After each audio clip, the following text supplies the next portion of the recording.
a simțit și încercarea a oprit. De câte ori îl vei striga, Domnul din cer te va asculta și frica o va alunga. De câte ori ai suferit, Domnul cu tine a simțit și încercarea a oprit. De câte ori îl vei striga, Domnul din cer te va asculta și frica o va alunga. Domnul poate din orice să te scape, Domnul poate rănile să-ți vindece, Domnul poate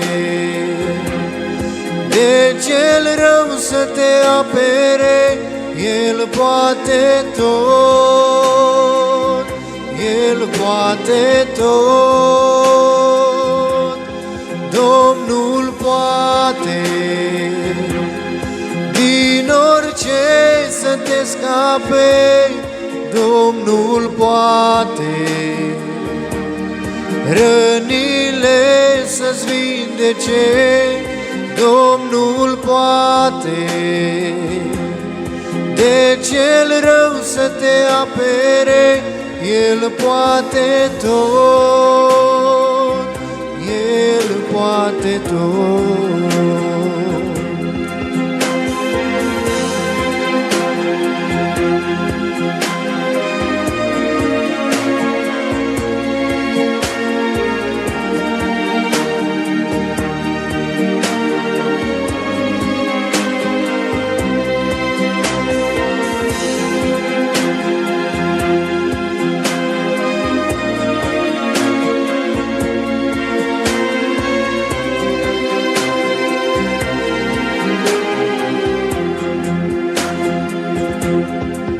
De câte ori ai obosit, Domnul mereu te-a sprijinit și pașii ți-a călăuzit.